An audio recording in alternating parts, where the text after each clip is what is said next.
Welcome to HD class. Like, share, subscribe and press the bell icon for further updates. Basic proportionality theorem, थेस theorem, class 10 का है ये topic.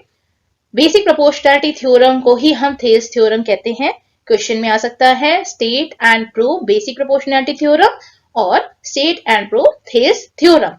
इसे Thales theorem क्यों कहते हैं? क्योंकि बेसिक प्रोपोर्शनैलिटी थ्योरम को किसने प्रूव किया था? ग्रीक मैथमेटिशियन थेस ने। तो इस वजह से इसे थेस थ्योरम भी कहा जाता है। तो थेस ने क्या किया? सिमिलैरिटी के बेसिस पर इस थ्योरम को प्रूव किया। अब इसकी स्टेटमेंट क्या है, इसको कैसे प्रूव करेंगे वो हम आगे पढ़ेंगे। लेकिन कभी कभी आपके माइंड में आता है कि जो थ्योरम हम पढ़ रहे हैं क्या उसका हमारे लाइफ में, डे टू डे लाइफ में यूज है? तो हाँ, हर एक थ्योरम का हमारे डे टू डे लाइफ में यूज है। अब बेसिक प्रोपोर्शनैलिटी थ्योरम कहाँ यूज होता है? अगर मान लो आप ट्रेन में जा रहे हो और वहां टिकट ले रहे हो, एक पर्सन का टिकट है, अगर कॉस्ट उसका 10 रुपीज है अप्रोक्सीमेटली, तो 10 बंदे जाएंगे तो उसका भी कॉस्ट 10 रुपीज होगा? नहीं, 100 होगा। तो ये तो बोलोगे ये तो आप नंबर में बात कर रहे हो, यहाँ तो ट्रायंगल की बात हो रही है। तो ट्रायंगल यानी कि एक ज्योमेट्रिकल फिगर हो गया। माउंटेन भी ट्रायंगल है, जो बीम है वो भी आपके जो घर में जो छत है उसके बीम बनते हैं वो भी ट्रायंगुलर शेप में बनते हैं। तो ये सारे जो चीजें हैं ये सब क्या है? आपका ट्रायंगल है।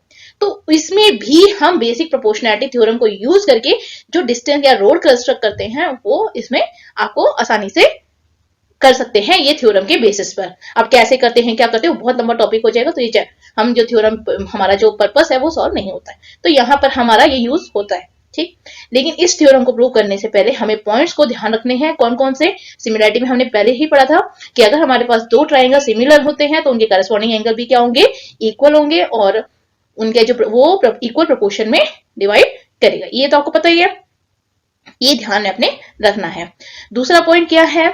द प्रॉपर्टी ऑफ ट्राइंगल आपने यूज करेंगे इस थ्योरम में कि अगर हम एक ट्राइंगल ड्रॉ करते हैं सेम पैरेलल के बीच में, यानी दो पैरेलल लाइन है और मेरे यहां से यहां तक का बेस है, यहां से अगर मैं कोई भी ट्राइंगल इस पैरेलल पे ड्रॉ करती हूं ऐसे, और दूसरा है ऐसे, तो इनका एरिया हमेशा क्या होगा? सेम होगा, जितने मर्जी आप इसमें से ट्राइंगल ड्रॉ करो। तो ये वाला ध्यान रखना है आपने कि triangle drawn between the same parallel line and on the same base have equal area, यानी सेम बेस होगा और सेम पैरेलल लाइन होंगे तो उनका एरिया क्या होगा? हमेशा इक्वल होगा। तीसरी चीज आपने ध्यान रखनी है कि अगर एक ट्राइंगल हम ड्रॉ करते हैं और उसका एरिया फाइंड आउट करना है तो हम क्या यूज करते हैं? Half into base into height. जो हाइट होती है वो क्या होती है? परपेंडिकुलर होती है। हाइट क्या होती है? परपेंडिकुलर होती है।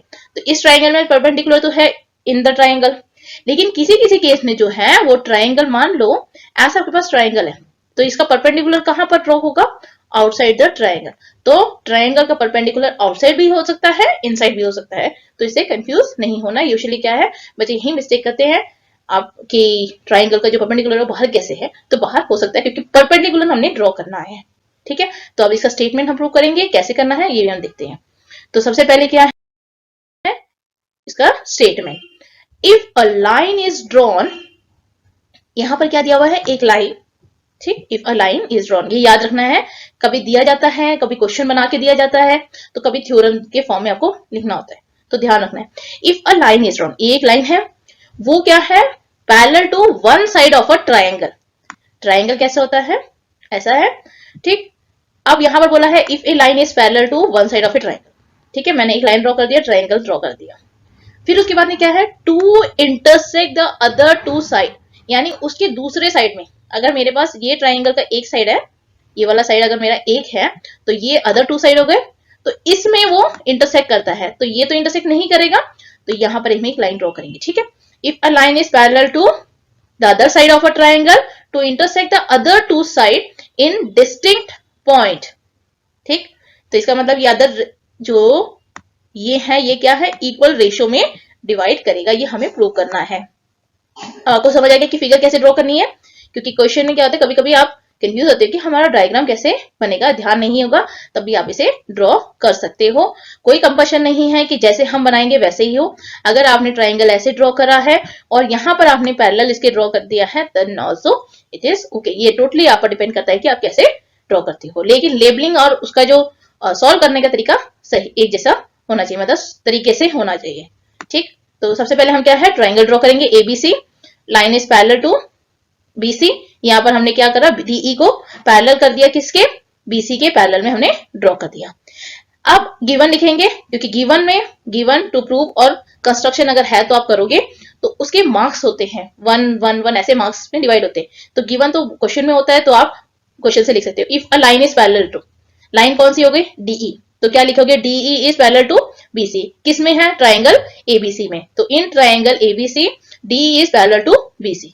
टू प्रूव क्या करना है, AD over DB is equal to AE upon EC, ये आपको प्रूव करना है। ठीक, अब इसे प्रूव करने के लिए क्या कोई तरीका है, इसे प्रूव करने का भी हमारे पास कुछ भी नहीं है।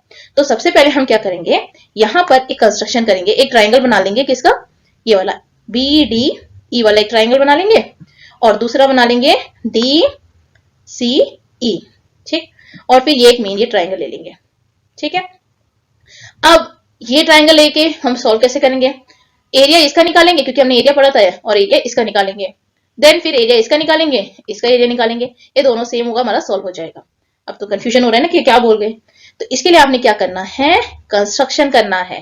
क्या करेंगे हम, इसमें कंस्ट्रक्ट करेंगे perpendicular as well as intersecting line. ठीक है, तो यहां पर क्या है, हमने कंस्ट्रक्ट कर दिया।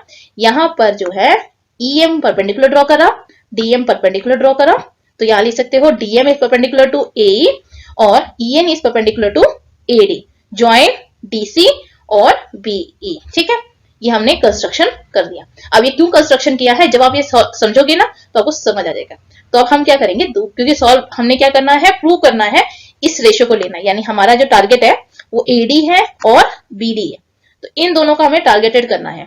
इन दोनों को टारगेट कैसे करेंगे, अगर हम ये दोनों ट्राइंगल लेंगे, ठीक है, ADE और EDB, ये दो ट्राइंगल अगर हम लेते हैं तो हम इसे सॉल्व कर सकते हैं। क्यों, अगर मुझे इसका एरिया फाइंड आउट करना है, मुझे क्या है, इसका एरिया फाइंड आउट करना है, इस ट्राइंगल का अगर मुझे BDE का एरिया फाइंड आउट करना है तो क्या लेंगे, बेस इंटू हाइट। अब इसकी हाइट कहां होगी, परपेंडिकुलर ड्रॉ करना पड़ेगा, तो हमने ऑलरेडी परपेंडिकुलर ड्रॉ करा था, है ना, EN परपेंडिकुलर हमने ड्रॉ करा था, तो उसी बिहाफ पर हम इसे सॉल्व कर सकते हैं। तो क्या लिखेंगे हम, यहां पर एक परपेंडिकुलर ड्रॉ कर दिया, जैसे EN हो गया।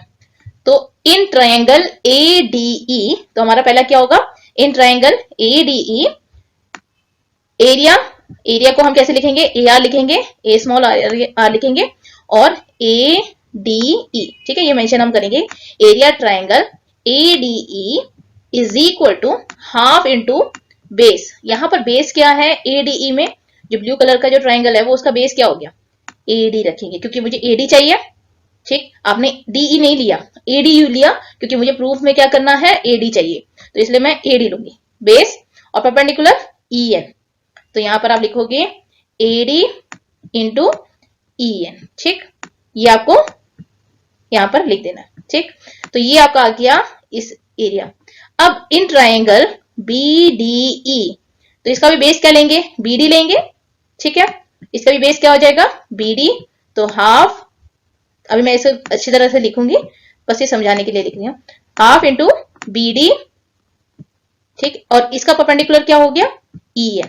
ठीक, इसका ही परपेंडिकुलर EN हो गया। अब यहां पर हमने भी डिस्कस करा था कि आउटसाइड ही परपेंडिकुलर हो सकता है, तो इसी वजह से अगर हम इन दोनों को डिवाइड करते हैं, यानी रेशियो लेते हैं, एरिया ट्रायंगल ADE और एरिया ट्रायंगल BDE, तो ये दोनों कट जाएंगे, हमारे पास AD और BD मिल जाएगा जो हमें चाहिए।